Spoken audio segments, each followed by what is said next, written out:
Good evening, everyone. My name is Keith Williams, and on behalf of the Lancaster Conservancy, welcome to Nature Hour. Lancaster Conservancy's mission is to provide wild and forested lands and clean waterways for our community forever. We protect the ancestral lands of the Susquehannock and the Conestoga peoples, and I hope that we care for these lands as well as these Native people. For 50 years, our organization has sought out natural places that are so precious and beautiful, they must be protected. Our stewardship team works to restore these special places by removing invasives and planting trees. These preserves are then open for you and I to use, to hunt, hike, fish, and birdwatch 365 days a year. Places like Shanks Ferry, Clark, Kelly's Run, Otter Creek, Climbers Run, Welsh Mountain, and many others are protected forever. We launched Nature Hour with the goal of bringing an assortment of local and regional experts directly to your home with presentations that help us further understand the Conservancy's work and the work of our community partners. The format for tonight's lecture is going to be a 40 to 45-minute presentation with 15 to 20 minutes of questions and answers. If you have questions, please use the Q&A box at the bottom of the screen, and we'll include your questions as part of the conversation. This is our fifth lecture of our 25-26 season. Our next Nature Hour, Appalachian Geology with Dr. Taylor Walsh, will be on February 19th. You can learn more and pre-register for this lecture and other events on our website, lancasterconservancy.org, under upcoming events. The Conservancy is blessed with incredible corporate support, and tonight we want to recognize our annual sponsors who include the Wenger Group, the J Group, Apex Advertising, Clark Associates, Nimblist, Electron Energy Corporation, Eurofins, Dart Container, Moravian Manor, Armstrong, Richards Energy Group, Lancaster Civil, Commonwealth Financial Associates, PP&L, Cargus, CH&E, and Penstone. And now it's my pleasure to introduce tonight's Nature Hour, the hows and whys of managing natural lands with our very own forester, Eric Roper. Eric joined the Conservancy in 2019. Before joining the Conservancy staff, Eric worked in the forestry field in both the public and private sector, including running a forestry consulting firm with clients that included the U.S. Forest Service and the Department of the Interior. Eric is a certified forester with the Society of American Foresters, and a graduate of the University of Montana with a Bachelors of Science in Forestry from the W.A. Franke College of Forestry and Conservation. And I learned Tuesday that he's done forestry in almost 50% of the United States. Join me in welcoming my friend, Eric Roper. Good evening, everybody. I want to thank you for joining us this afternoon. This evening. I'm getting my screen share all set there. Keith, can you confirm that everybody is seeing the proper screen? Yep, you're good. Awesome. Thank you, everybody, for joining us this evening. Going to talk to you a little bit tonight about how we manage our woodlands and our forests here at the Lancaster Conservancy. So let's hop right into it. Give you an idea of sort of what the format is going to look like for this presentation. We're going to start talking about the building out of a forest management program. After that, we will look at the threats and challenges of natural land management with a focus on invasive species and forest pests. And finally, we'll highlight some of our restoration and habitat management strategies. When I joined the Conservancy in 2019, it was the 50-year anniversary of Lancaster Conservancy.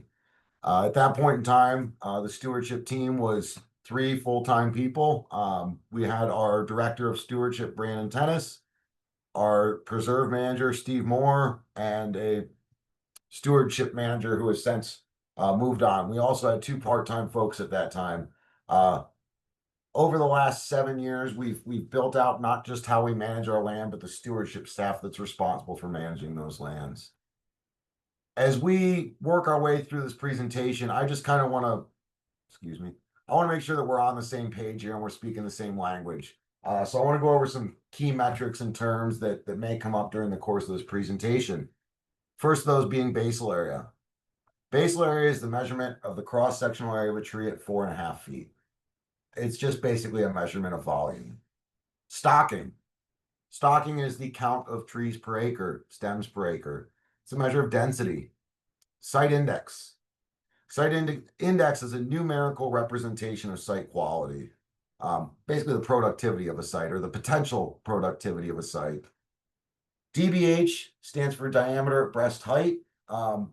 As the name implies, that is just the diameter of a tree at 4.5 feet.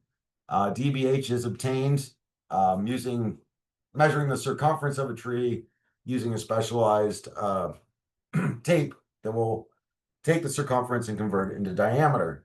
Silviculture.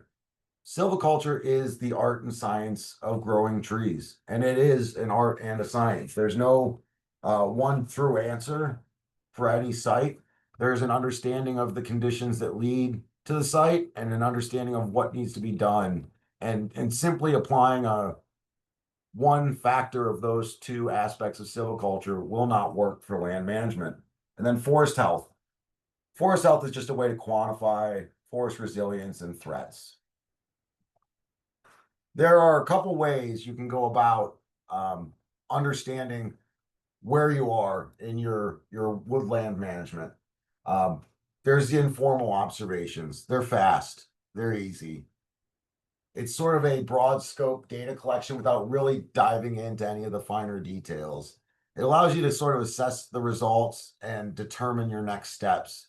If you want to think of it like a sieve, it would be the first level of that sieve. And then there's the deeper dive. There's the forest inventory, which is a more in-depth assessment. It is systematic and it is randomized. It is precise data collection in the field. And following that data collection, it is the workup and the analysis of that data, which leads to trends. Trends begin to present themselves, and that's how you come up with your stand delineations. A stand is just a management unit. It's a term in forestry that we use to describe a grouping of like forest communities, whether that be in age, species composition, stocking, density, or all of the above. And then finally, when you have your stands, when you have your data, when you've identified the trends, you can develop a natural resource plan. And that natural resource plan is where you author and put forth the silvicultural prescriptions that will be used to guide the forest management of that property. What goes into conducting a forest inventory? What are the objectives? What do you want to know? All of that will help guide how you develop and lay out that forest inventory. What are the stand conditions? If you have a single age stand of set stocking, you're going to approach that differently than a multi-age stand with diverse species composition. There are, generally speaking, two sample methods, each with their advantages and their disadvantages. They're variable radius plots, where the radius of the plot is directly tied to the DBH of the tree that you are specifically sampling for that one sample point. And there's a fixed radius plot. Your variable radius plot, they're faster, easier, a little bit cheaper to install. They favor those larger trees because, as we said, the radius of the plot varies throughout the installation of the plot, and the plot radius is directly tied to that diameter of the tree. So, for example, if you are installing a variable radius plot using a basal area factor of 10, your limiting distance, which is the maximum distance that tree can be from plot center to be included, is going to be the diameter times 2.75. And so a 10-inch tree is in at 27.5 feet. A 20-inch tree is in at 55 feet. And so you tend to overskew your sampling of your larger trees. Your fixed radius plots would be a tally of all stems within that fixed radius that meet the selection criteria. It is a lot more time consuming to install. There is more room for error, but it sort of gives you a truer picture of stocking, which in a variable radius plot, you need to extrapolate from the data you collect. Once you've determined what type of plot you want to install, you need to understand your sampling intensity. And a lot of that comes down to what do you want to do with the data? It is impractical, especially on the level at which we manage lands, to expect a complete inventory of an entire parcel. At 11,000 acres and tens, if not hundreds of thousands of trees. It's simply not realistic to go out and sample every single tree. Do you need a sampling intensity of 1 plot per acre, 5 plots per acre, 10 plots per acre? Excuse me, 5 acres per plot, 1 acre per plot, 10 acres per plot. And then finally, it's time to put boots on the ground and do the field data collection. Once the data collection has been completed, it's time to stare at Excel. And that's identifying perhaps data anomalies. During the course of data collection, it happens. You're out there in the elements, whether it be the rain or the snow, the summer heat or the cold of the winter. You may mean to say that a tree is 11 inches and 47 feet tall, but your thumb slips and you record that tree as 11 inches and 470 feet tall. We all know that's not true. Identifying those data anomalies, siloing them so they don't bias the data is crucial to ensuring the integrity of the data. And then finally, working up that data to get those key metrics that we talked about earlier, to get your stocking, your basal area, your site index.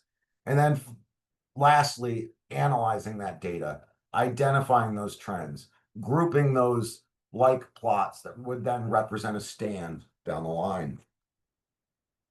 Once you have that data, once you've done that workup and you understand your metrics, you're ready to do some forest planning. And that, as we discussed, is called writing a silvicultural prescription. In order to write a silvicultural prescription, it is crucial to know what are the landowner's objectives. Are the objectives to increase understory recruitment to ensure the next cohort of trees and the continuation of the forest?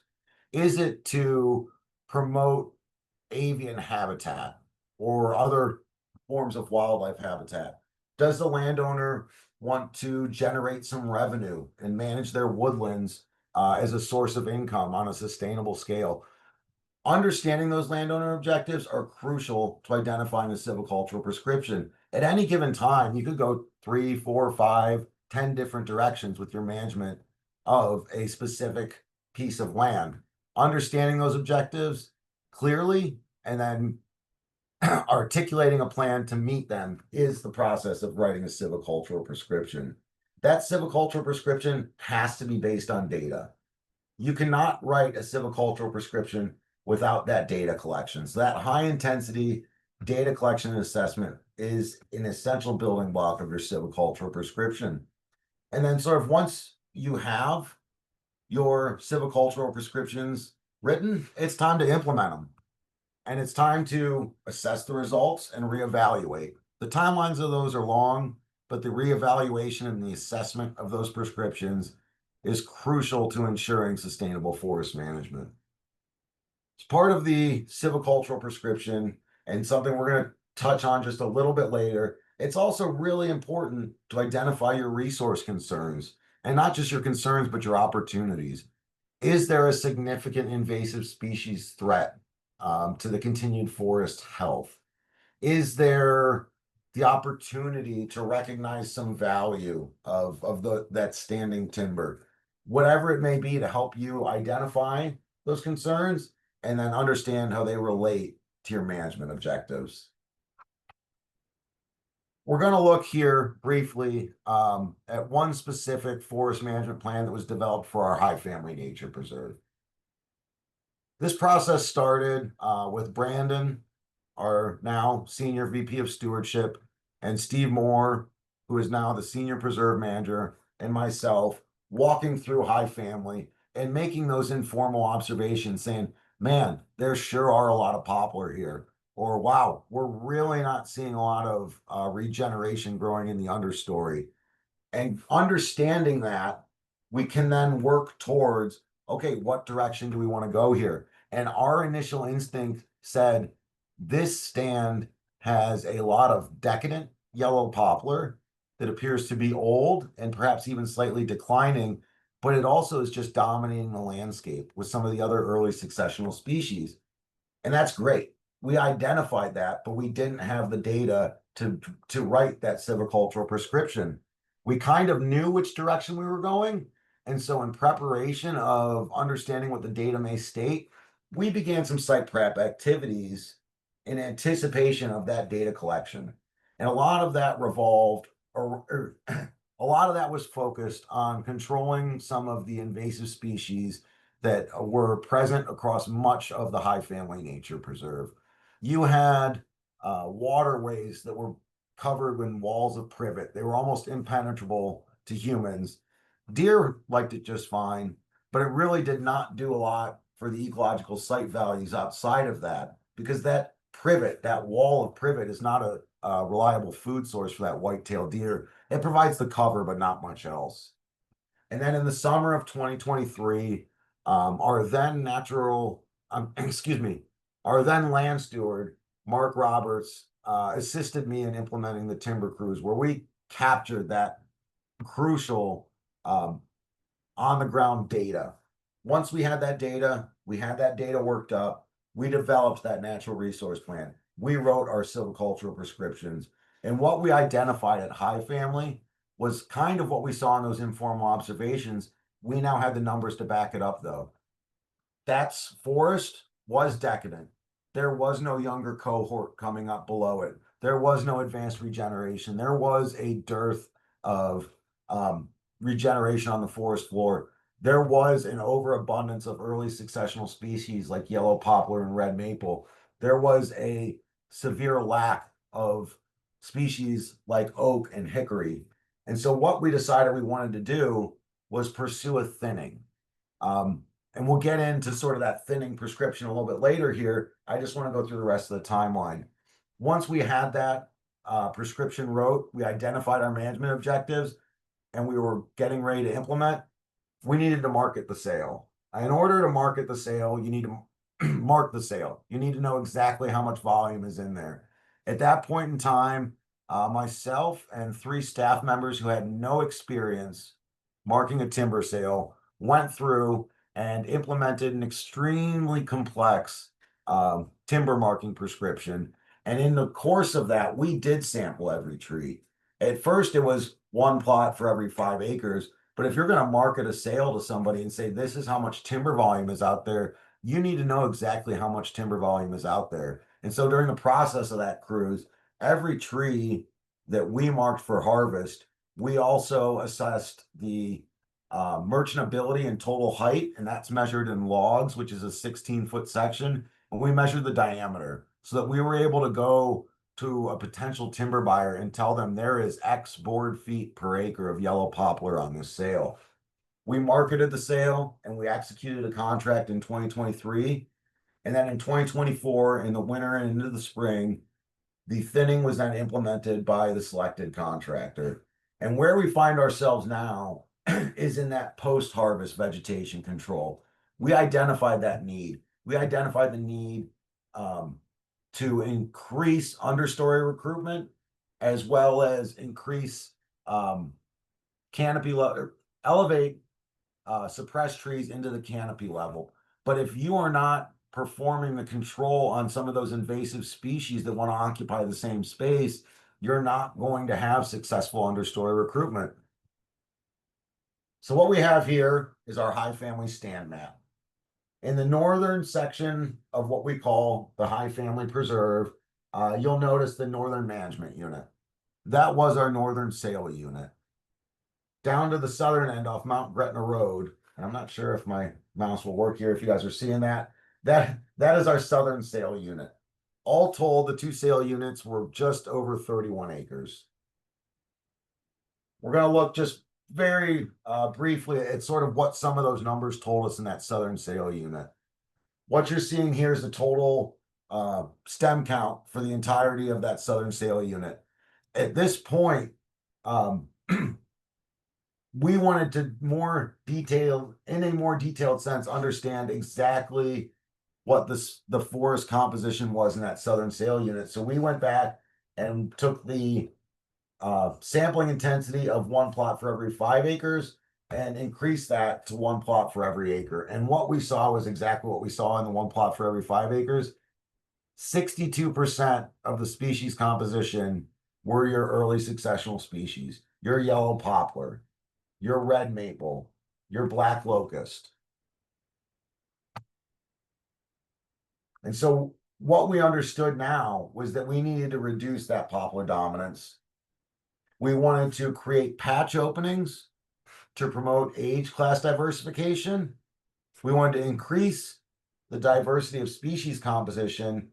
And the way we wanted to do that was to encourage oak and hickory recruitment. And then finally, we wanted to assist the forest succession process, and in diversifying the species composition, also make that woodland more climate resilient. And we get to our marking prescription.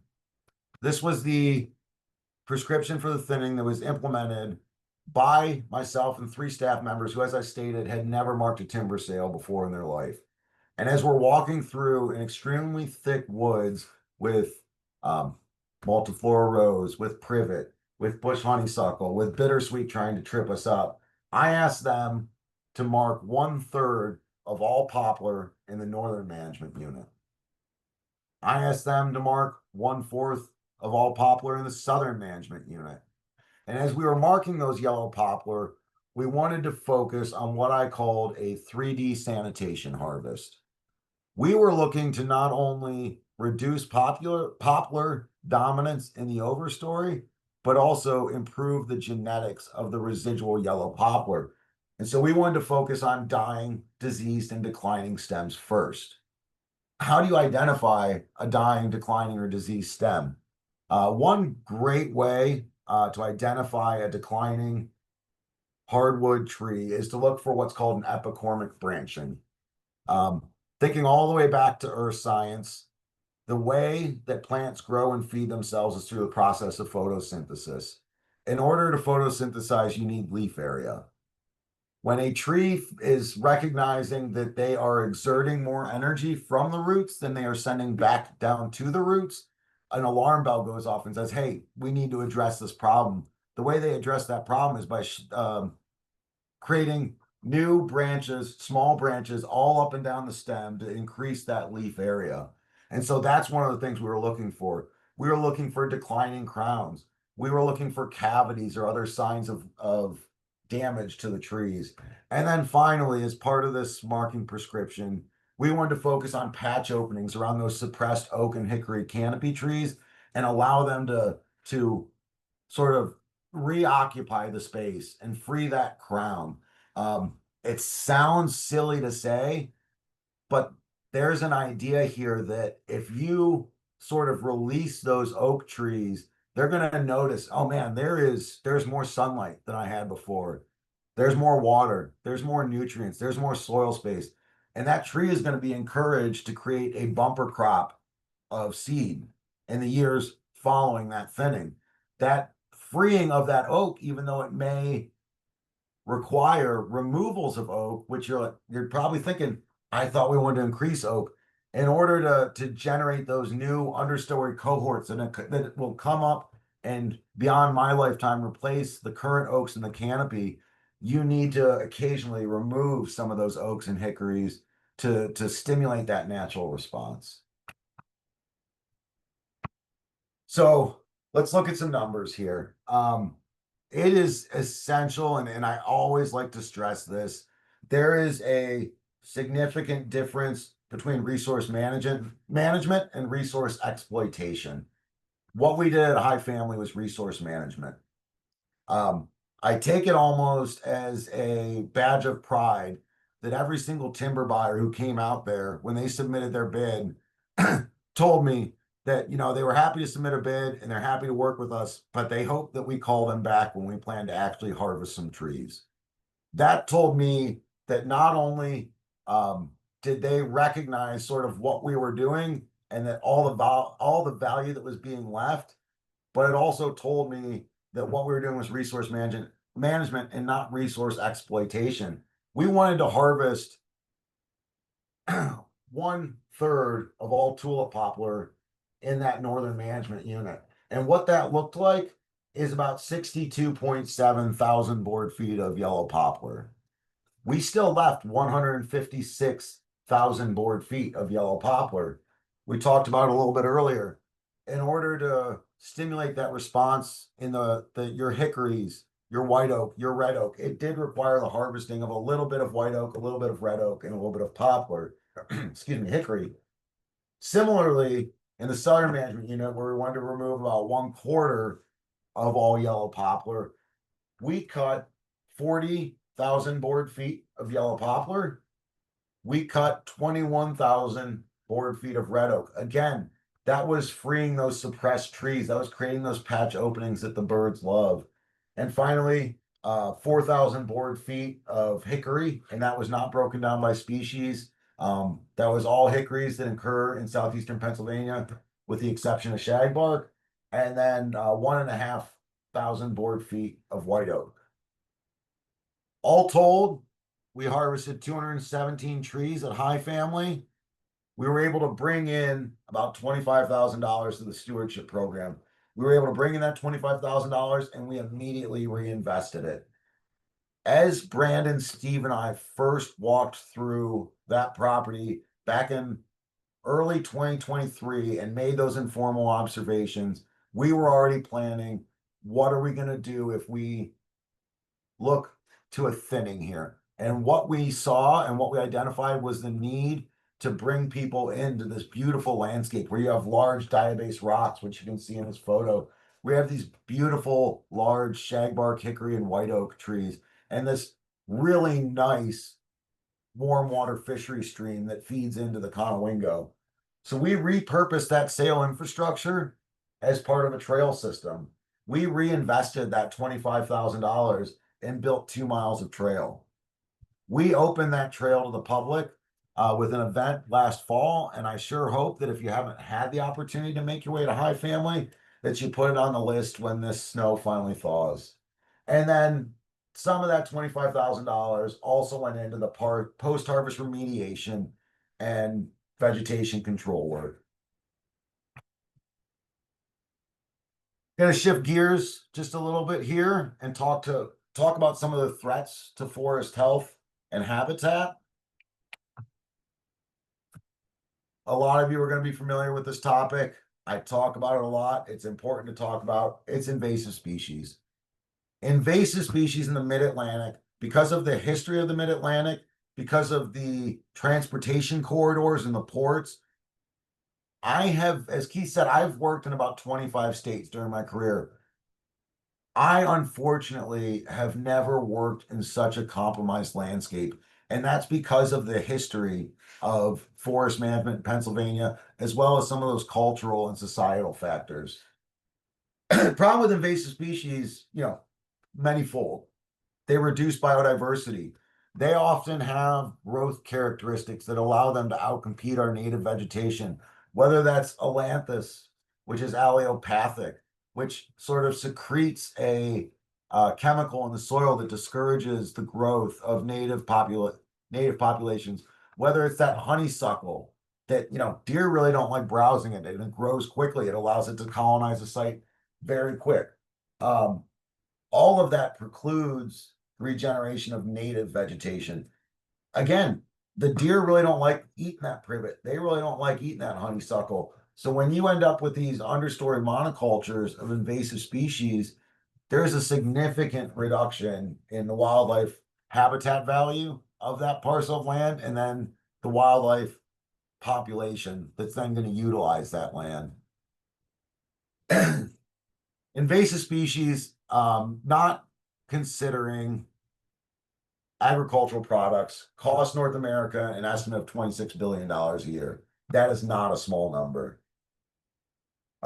We have some of our usual suspects. I'm not going to spend a lot of time on these because I want to make sure that we can get to the restoration side. But when it comes to some of the things we're focusing on most in stewardship, it's your Oriole and bittersweet. It's your bamboo. It's your knotweed, multiflora rose. For anyone out there who's considering landscaping, I would greatly encourage you to talk to Linda Farrick in our Community Wildlife Habitat Program to understand sort of what you can plant instead of planting. If you have a privet bush in your front yard, what can you plant to replace that? I do want to spend a little bit of time talking about some of the emerging threats here. Chinese yam. I wasn't aware of Chinese yam until 2024, talking to somebody from Department of Ag, and they were talking about a 6-acre site on state parklands that has been colonized by Chinese yam. In the photo of the lower left here, you're seeing a kudzu infestation on one of our properties in southern York. Kudzu is colloquially referred to as the vine that swallowed the South. It can grow up to 3 feet per day. And as you can see here, it completely chokes out native vegetation. And then on the right there is a species, some people call it Chinese bush clover, some people call it Lespedeza. For me, it's just a problem. It is a species I first recognized on one of our properties back in 2022. Since then, I have seen it probably on about 10 or 12 properties. It doesn't matter which side of the river you're on. It's north of the 30 Bridge in York. It's south of the 30 Bridge in Lower Chanceford. It's down here in the southern end, and it is a problem. It is one of those plants that you cannot control with just mechanical methods. If you just mow it, you're not going to get rid of it. If you just burn it, you're not going to get rid of it. If you just spray it, you're not going to get rid of it. Not only is it a prolific seeder with each plant capable of producing about 1,000 seeds per year, those seeds also have an insane viability rate where they can be viable in the soil for up to 20 years. So if you're talking a population that starts as 10 plants that go unchecked for 5 years, that each put out 5,000 seeds, and then you multiply that times 25 times 5, you end up with 25,000 seeds in this little landscape. They're going to be persistent for 20 years. You're going to have a problem for life. It's not just the plants. Sometimes it's the invasive animals as well. We all went through the spotted lanternfly. The response to spotted lanternfly was fantastic. What we're seeing now with beech is extremely troubling. Beech leaf disease was first observed on one of our easements in the northern part of the county in 2022. By 2024, it had been observed at Shiprock Woods and Homewood Nature Preserve. By 2025, it was present across the entirety of the Conservancy's preserves. It is a forest pest. It is a nematode that impacts beech at all life stages, from sapling to old growth mature trees. Studies suggest that movement across the county so quick may have been aided by birds. As of now, there is no landscape level treatment. If you have a beech tree in your front yard and you want to treat it, there are some treatments that are being prescribed and implemented. They're expensive. They are systemic insecticides, so those come with their own issues as well. But at the level that we manage land, there is simply no answer to the beech leaf disease. It kills leaves and aborts buds. As we discussed earlier, trees need to photosynthesize to replenish those energy reserves that they expend every year when they wake up. If the tree's leaves are dying as soon as they come out, the tree is not returning any energy to those roots. Those roots have a set energy reserve. When that energy reserve is depleted, that's it. And when that tree notices that those leaves die, just as it will with epicormic branching, it will send out new flushes of leaves, further depleting those energy reserves. Where are we going with this? Our friends at DCNR predict mortality within 5 to 10 years. Judging on some of the observations and the thinning of the crowns that I've seen at some of our sites in the southern end, I question whether 3 to 5 is more realistic. And I hate to sound doom and gloom, but it's not unrealistic to just assume that we will see an extinction level event on par with the emerald ash borer for American beech in the next decade. American beech, like ash, like the hemlock, is a keystone species of those floodplain woodlands. So as we as a conservancy, but also we as a community, think about how we manage our woods going forward, we have to be thinking about beech leaf disease and what the loss of American beech is going to mean for those floodplain communities. We're also on the other side of things, looking at how we can improve our habitat management and restoration. It was a long time coming for this. In the 7 years we have really prided ourselves on the stewardship team and as an organization on building relationships with our conservation partners. They've helped us in recognizing resource concerns, developing plans to address those resource concerns. And one thing I always have to stress here when I talk about habitat management and restoration, which is what we're going into, is I always ask people to bear with me because restoration timelines are long. Um, you can build a trail in a summer. If it's a robust trail system, maybe it stretches into a year, 2 years. Restoration timelines, we're talking on the 3 to 5 year timeline, but we're talking about projects that have the potential to shape that landscape for not just our generation, but the generations to come. What we do at Lancaster Conservancy is, especially in our habitat management side of things and stewardship, is we focus on that meadow management. And there are an array of funding sources that we tap into to help us manage our not just our woodlands, but also our meadows. For anyone who's been to Clark and enjoyed that new UA trail, about 25 years ago, the Game Commission, through the Volunteer Public Access Habitat Improvement Program, helped fund the establishment of that meadow. For anyone who's hiked Reed Run at Clark, that large meadow, whether you're entering or leaving the property, where songbirds have probably greeted you, that was funded by the Farm Service Agency as part of their CREP program. We're going to talk about the meadows we're establishing at Kelly's and Safe Harbor through the EQIP program, as well as Wizard and Tuckwin through the EQIP program. And then you have the meadow at Homewood, which again, funded through FSA, and 2 meadows at Kelly's and Donegal, which have just persisted with a little bit of determination and blood and sweat. I want to talk specifically about a project that we have been working on at Safe Harbor, which I hope everyone will come out and see this spring. Safe Harbor Nature Preserve in Manor Township does not have a lot of infrastructure. It has a parking lot and has access to an old low grade. There are, and there were large fields there that had been in production, hay production, cool season grasses since before the Conservancy acquired the property in 2010. Working with the Natural Resources Conservation Service and Pheasants Forever, the stewardship team executed a contract with the NRCS as part of the EQIP program, the Environmental Qualities Improvement Program in 2021. Starting in 2021, we began the process of seedbed control. In 2022, we began planting trees. In the course of planting those trees, we realized that from decades of agricultural production, there were some soil compaction issues. So we seeded a decompaction cover crop mix to not only reduce soil erosion as we worked through the conversion process, but also to decompact that soil.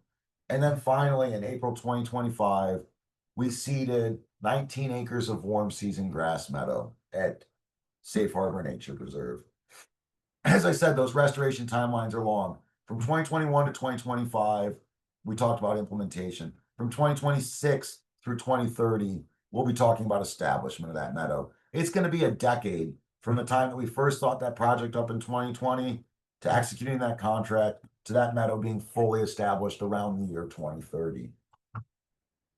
Similarly, some folks who have been to Kelly's Run in the past year may have noticed the emergence of the 3 new meadows at Kelly's Run. That project was also designed and implemented with our conservation partners at the NRCS, as well as Pheasants Forever, and funded through the EQIP program. It also saw 4 years of site prep. After those 4 years of site prep, really came the time where, excuse me, after those 4 years of site prep, we found ourselves at a point where it was time to put that seed in the ground.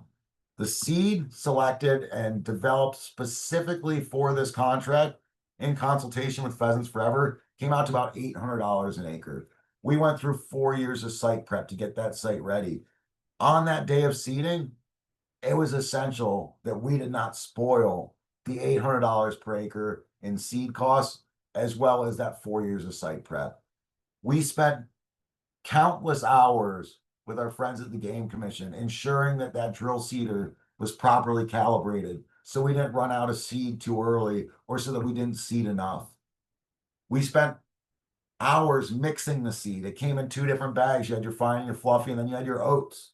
The oats were essential to this mix. It's a cool season grass. It's not when we went there long term. We need something to hold that space while we're waiting for that meadow to emerge. Because as I said, you're not going to see that meadow in year one. Something has to occupy that space. Otherwise, the bittersweet, the thistle will. And then finally, we had to ensure proper placement, which is what you see going on in this photo here. You plant that seed too shallow, and a hungry bird's going to swoop in, and he's going to eat your $800 seed. It's an expensive meal.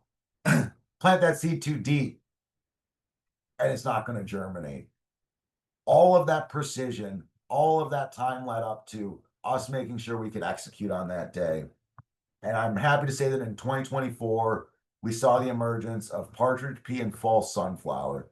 The emergence of that partridge pea and false sunflower told us that we had probably done something right. And for folks who've been back in 2025, you could probably seen that I think we did something right. We saw the emergence of wild bergamot, multiple asters, goldenrod, golden Alexander, a whole array of species are going to have emerged and are going to continue to emerge over the next 5 years. Those species should provide blooms across the entirety of the growing season and serve a wide range of pollinators, specifically targeting 4 imperiled pollinators, including the American bumblebee, the monarch butterfly, the dusky winged columbine, and the regal fritillary. They look pretty. They serve that pollinator value. One thing I always love to harp on here as well is the long-term environmental benefits of that meadow. It creates vertical diversity. It creates horizontal diversity. It creates a different kind of habitat that used to occur across the landscape, but through natural successional process has found itself converting into woodlands, or more likely in Lancaster County, converted into farm fields. Beyond that, that warm season grass pollinator meadow is capable of sequestering up to 2 tons of CO2 per acre per year. We seeded 9 acres at Kelly's Run in 2024. We seeded 19 acres at Safe Harbor in 2025. We see another 4.5 acres at Tuckwin Glen in 2025, as well as 4 acres at Wizard Ranch. And we will be seeding another 2.5 acres at Wizard Ranch in 2026. At 2 tons of CO2 per acre per year, you are talking about long-term CO2 storage on a landscape level scale across our properties, mitigating some of those effects of increased CO2 emissions in Lancaster County. Here's a photo of our Kelly's Run Meadow in 2025, what we're calling base year 2. And I hope that for those who did come out in 2025, you continue to come out in 2026, 2027, 2028 as more of those species come out and emerge. Keith, if you got just a couple more minutes, I would love to just talk really quickly about Wizard, and then we can move into the question and answers. Yeah, sounds good. We have time. Fantastic. For those who've had an opportunity to get out to Wizard Ranch represents the most ambitious restoration efforts the Conservancy has undertaken in my time, and I'd be willing to say in the history of the Conservancy. And we've done that with some great partners. Coming over and part of the acquisition from the Boy Scouts of America was funding from the Conservation Fund, which helped us implement the first prescribed burn in the history of Lancaster Conservancy. There was a 16-acre upland site with up to 2,000 stems per acre of ailanthus. There was a wall of privet. There was a wall of honeysuckle and rose. My first year, I talked to Brandon, and Brandon asked me, "What are we going to do here?" I just shook my shoulders. I didn't know. It was such a compromised landscape that the idea of restoring that site was just overwhelming. With the utilization of that funding, we were able to address some of those invasive species concerns. We were able to mow down some of those imperiled landscapes. We were able to use prescribed fire as a site prep tool to help burn off the slash from the forestry mowing. And then we were able to work again with our partners at NRCS to secure an EQIP contract to replant that 14-acre site in a wide array of native vegetation, going from a a stand where you had scattered native species, but a wall of 4 or 5 invasives to in the next few years, 14 acres of native plants. That is a monumental undertaking. We had also had an opportunity to work with our friends at DCNR, Horn Farm, and Penvest to install a multifunctional riparian buffer just below the site where we were working with the NRCS on the Equip site. Some of the volunteers on this call may remember the early days when you had to crawl on your belly to get down in there to do the trash cleanup or to begin that invasive species removal. And in a span of 2 years, we went from a wall of invasive vegetation to a installed multifunctional riparian buffer with different planting zones to serve different functions. We were then able to engage with our partners at the Farm Service Agency to provide what I kind of call a management endowment for that Penvest site.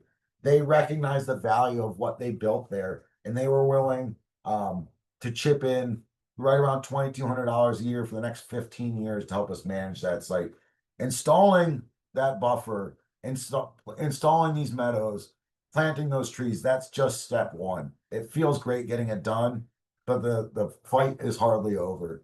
It's taking that from implementation to establishment to where it's self-sustaining. And that's where we are at Wizard Ranch right now, with even more to come in the coming years, talking about floodplain restoration.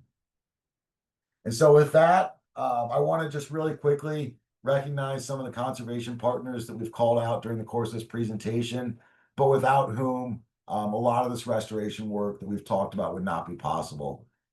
That's DCNR,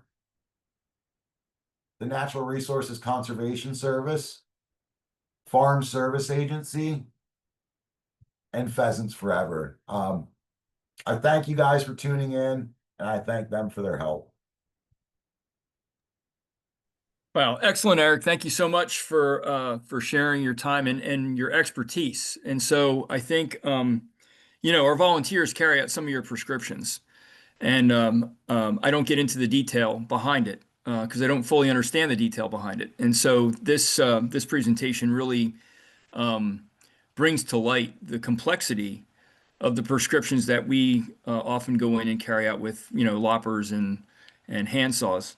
You mentioned Wizard Ranch, and you kind of ended on a up note with Wizard. That's a success, right? That multifunctional riparian buffer that we've got going on. It's going to take a lot of management, like you said. This is long-term work. But I'm wondering if you could talk about some other successes that we've seen in your tenure here at the Conservancy. Yeah, I'm assuming we're talking about outside of Wizard Ranch here, Keith. Yep. I really I'm deciding which one we really want to focus on here, Keith. One of the things I'm really proud of in my time with the Conservancy is building out a invasive species management program that focused on prioritizing sites, returning to those sites, and working those sites until we are at the point of eradication. There have been concerted efforts in the past, specifically around garlic mustard at Shanks Ferry, but largely because of staffing issues, in that being we didn't have enough staff. We would go out and we would cut multiflora rows, and everybody would get a little bit bloody and maybe sweat a little bit and feel good about themselves, and they'd see the pile of rows that they cut. But without the follow-up, what did we really achieve that day? In the last 5 years specifically, in stewardship, we've built out a robust tracking system so we can understand where we worked. What year did we start that project? What are our targets there? What has the prescription been? What is the status of it now? And how does that impact our workload going forward? Because it is simply irresponsible to send our volunteers or to send our staff out to work a site if there's not going to be that follow-up. And I think the development of that side of the program and stewardship is really starting to show itself and show gains across the entirety of our portfolio. Yeah, I feel the same, right? And so some recent examples, and you actually started with a shot of the bamboo patch, the infamous bamboo patch at Tuckwan, at the corner of River Road and Dowds Hill, and that's gone now, right? We had a volunteer crew that went in and eradicated that along with another bamboo patch on the apple preserve, and now stewardship is going in and making sure that that stays that way, right? Going in and doing follow-up treatment. Otherwise, we're just kind of wasting our time and spinning wheels. And there's a bunch of other invasive removal successes that we're seeing. The high preserve that you talked about with the selective thinning and increasing the sunlight to the forest floor so that we can get the regeneration that we need from oak and hickory and diversify the forest species. But you laid that out really well. The threat of that is that sunlight is a limiting factor for those invasives too. And the big invasive in that one management unit is uh, bittersweet. And a combined effort between stewardship and volunteers has largely eliminated bittersweet, not completely gone, but certainly brought it under control so that those trees have a chance to regenerate now. We had a question about, what's the difference between the forested buffer that we were talking about at Wizard, and then for the Kelly's Meadow, there's a strip of trees basically between the trail and the meadow. And so, what are the functional differences between those two? Yeah. So the forest buffer that was installed at Wizard Ranch um, really is sort of into a world of its own. That project was funded by mitigation funds secured by the state and implemented by Penvest.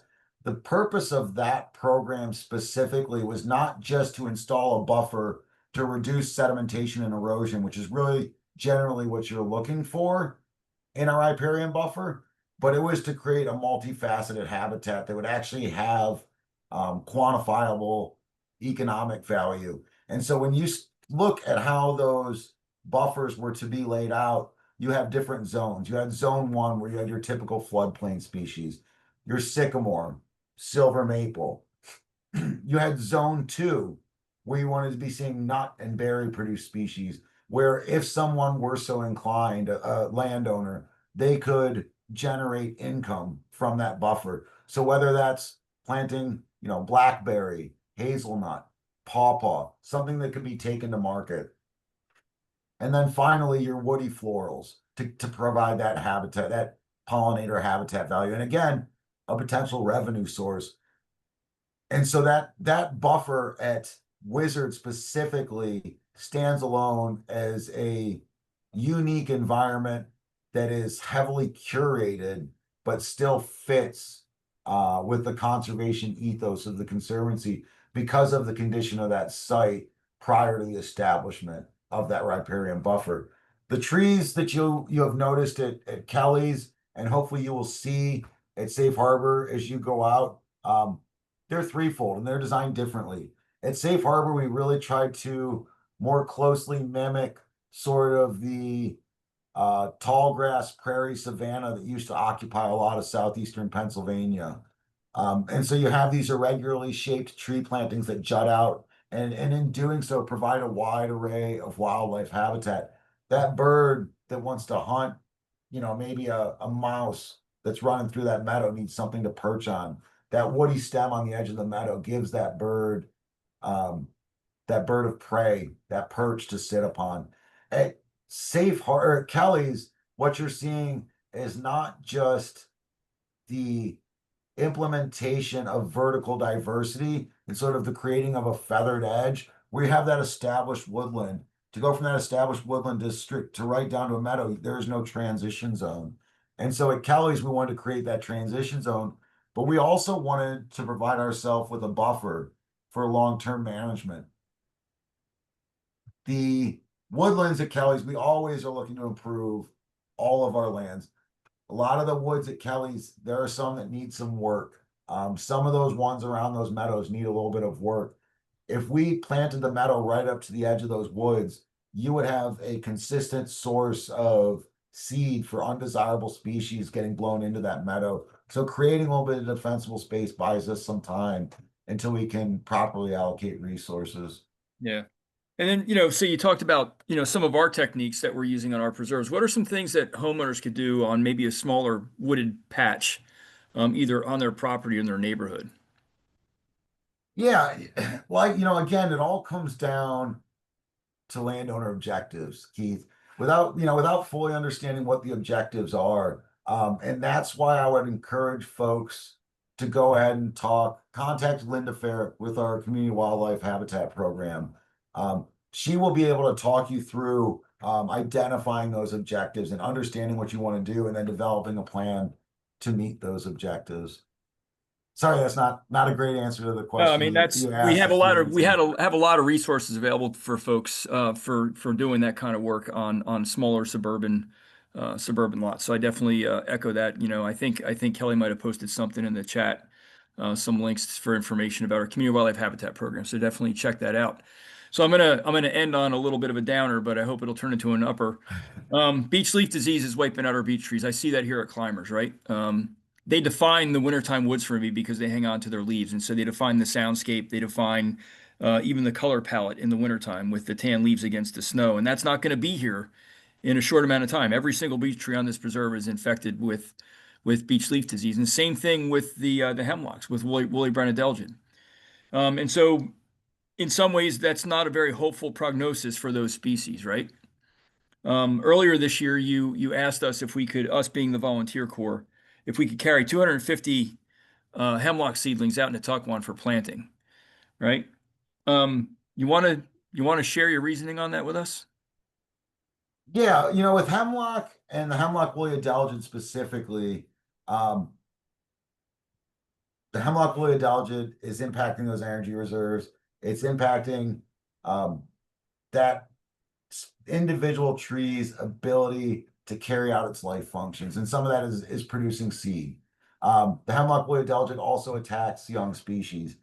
If we aren't out there planting eastern hemlock and the hemlocks aren't putting out seed, we know what's going to happen. When we're out planting those hemlock, there's no guarantee that some of those may not suffer from hemlock woolly adelgid, but I can tell you if we don't plant them, they're not going to be there. Um, I'm wondering if that's the direction we go with beech. Um, and I would just like to put in a plug here, Keith, because as you pointed out, the beech is going to disappear from our landscape. And so I would encourage everybody who's tuned in tonight to make their way over to Shiprock Nature Preserve.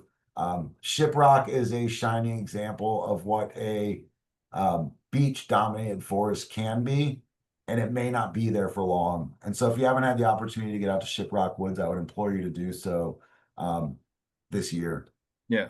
And so, for me, it's a scary prospect, and it's a sad prospect. That the nematodes that are affecting the beech trees are not from this continent. They're an invasive species essentially, and it's taking its toll on our landscape, and it's easy to become defeated. But at the same time, moving those 250 hemlocks out into Tuckahoe is an act of defiance, right? There's hope in action. All those invasives that we take on, there's hope in that, right? There's hope in every prescription that you write. There's hope behind that. We got a question: do we have any plans to acquire more land in New York? Absolutely. We're constantly looking for more land that we can protect. And so there's hope in the work of the Conservancy in the face of what sometimes feel like insurmountable odds between climate change and climate resilient forestry and invasive pressure. It just feels like, we're just constantly pushing that rock up the hill.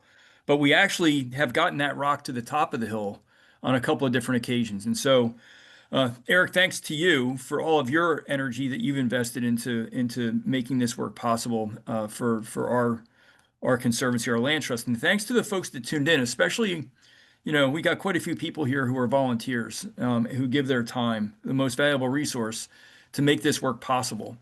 And like you said, it's generational, right? We're doing things that we are never going to see come to fruition in our lifetime, but we're setting the stage for the next generation. So, thank you everybody who's involved in that. Tune in February 19th for our next Nature Hour on Appalachian geology with Dr. Taylor Walsh. And we've got a whole bunch of other programs coming up besides Nature Hours. Go to our webpage, lancasterconservancy.org, and check out events. Thanks everybody for tuning in, and good night.